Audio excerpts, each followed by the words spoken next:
DJ Ferris. The Chicago, nigga. It's the real one. Hit me. Only one is pulling shit the fuck up. Let's get to sports talk.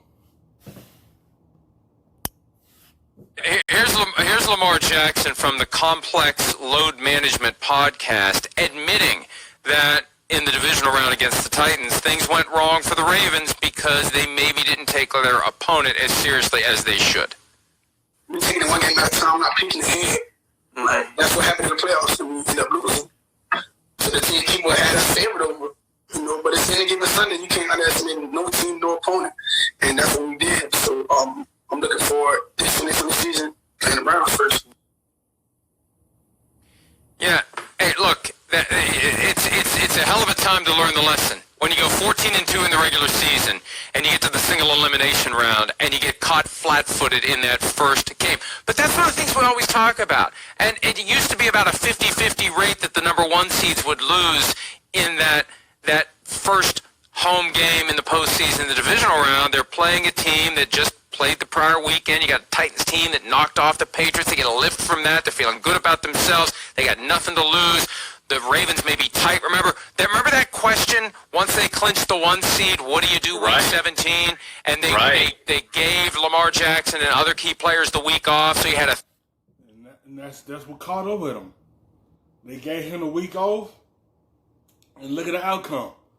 They should have had him playing at least a little bit of quarters so he could be ready to go in the playoff, but they gave him that week off. Once playoff came and they had to play the Titans, they caught the Ravens napping.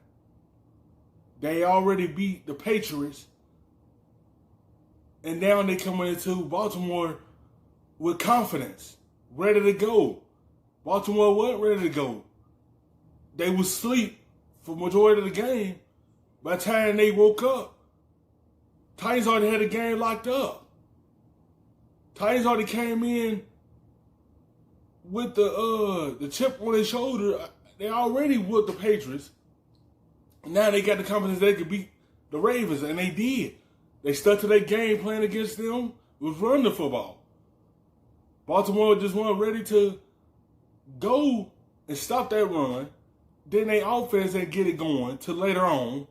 It was just that week off of they already had so much rest, and they just weren't ready to be performing. They weren't ready to get on that field and play.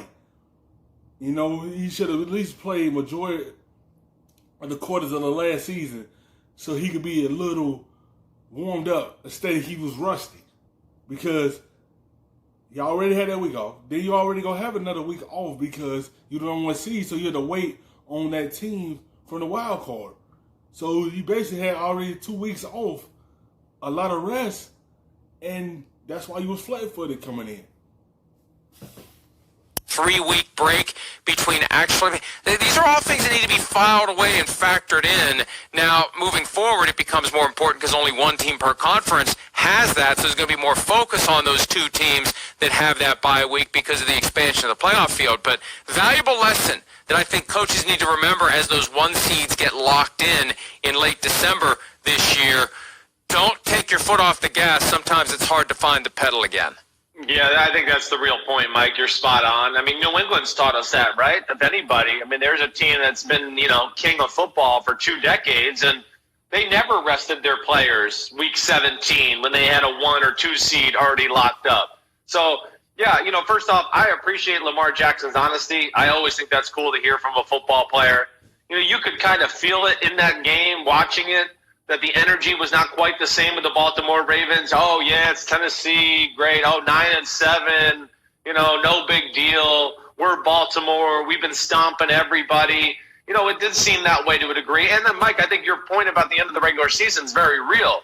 I mean, not only did they, lock up, the first seed and the home field advantage. And that's what happened. When you look at a team record, that's that chip on their shoulder. That means they the underdogs. So they ain't got nothing to lose like that. So they feel like, yeah, we got this. They got something to lose. Let me take that back. They want to move on to the next round. And you can't look past a team. They look past Tennessee. When you look past them type teams that's our underdogs, they will catch you slipping. And they caught Baltimore slipping. Baltimore look past them, and they look at the record. They looking like we ran through everybody. And now we could get past them. But they wasn't. You gotta look at the team that's right in front of you. Because you overlook that team, they take full advantage of it, and Tennessee did. They stuck to their game plan when they came in there, and they took full advantage of it and played against Kansas City in the next round. They was ready to go. Baltimore know what to do the next time they get this opportunity. All that, but really never had to play a team that was threatening to them down the stretch. That's right. Like, you look at their last 3 games: New York Jets, Cleveland Browns, Pittsburgh Steelers. You know, and they didn't even play their starters in that game against Pittsburgh Steelers. You know, they went 3-4 weeks in a row with not walking on a football field and not really feeling threatened or scared, or not like, oh, can we beat this team? We better play our best. And I think between that and, yes, like you're saying, taking your foot off the gas pedal, and then them being just a hair sloppy in that wild card football game, it all, you know, formed a snowball downhill, of course, and they ended up getting walloped 28-12. Yeah, and now the question is that, you know, you've got the time, and it's a different kind of an off season, and you can't help but wonder, right? Because one of the things we always talk about, when you see an offense, a player, whatever, take the NFL by storm, the defensive coordinators that will be facing that team the next year go back to the laboratory, and they spend their time coming up with ways to stop that offense, to stop that play. Remember the Wildcat and the read option, and how are we going to stop it? And they devoted their time and effort to stopping it. This year, you know, when we hear all the various coaches say how much more work they're getting done at home and they can really focus. Now look, you have to install your new defensive approach, and there's going to be a challenge there. But if anything, the pandemic has given the defensive coaches more time to focus on ideas and brainstorming and scheming ways to stop the Baltimore Ravens offense. Again, good luck teaching it to your players when you don't have the same time that you usually would. But you at least have time to come up with more ideas. You do, and I think I think that's a great talking point, or, you know, subject to talk about anyways, because you're right. They're gonna look and see what Tennessee did to stop Lamar Jackson and stop that offense. That's what teams gonna do.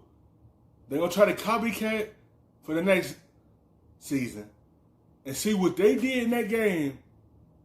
What was the key moments of the plays they stopped to slow down Lamar Jackson? That's what they're going to do. They're going to go look at that tape and see what they did and put it in their playbook. They're going to dump all of it in that pot and mash it all together and put it in there and, like, okay, this is what they did to stop him. Okay, we gonna switch it up a little bit, so we're going to show it that we took something from their playbook. That's what the team's going to do. They're going to go look back at that playoff game and put it into what they doing in their scheme. Coaches are going to have lots of answers, but where do you draw the line here, especially early in the season? Hey, I'm Mr. Defensive Coordinator. I got 25 new defenses I'd like to break out this year, but I don't want to overwhelm my defensive players and then get them so confused that we mess up our basic normal defenses and play sloppy that way. To me, that's going to be the big issue, you know, especially with like an offense or teams in the AFC North who maybe wanted to dedicate a little time in the offseason, right? You got like a week, your first week of OTAs. Teams might go, hey, we're going to do a 30-minute defensive walkthrough, and we're going to go through adjustments on the Baltimore Ravens and what they do, and we're going to kind of adjust our attack and game plan. And the fact that you miss those walkthroughs and the players don't get to see it and make calls and communicate with the other players, that's going to put them behind the 8-ball. And I think, Baltimore's only improved their offensive players there and their personnel to make me think they might have a few more tricks up their sleeve this year too, and they'll be ready to go. Hi, I'm Mike Tirico, and Switch to Sprint and get 4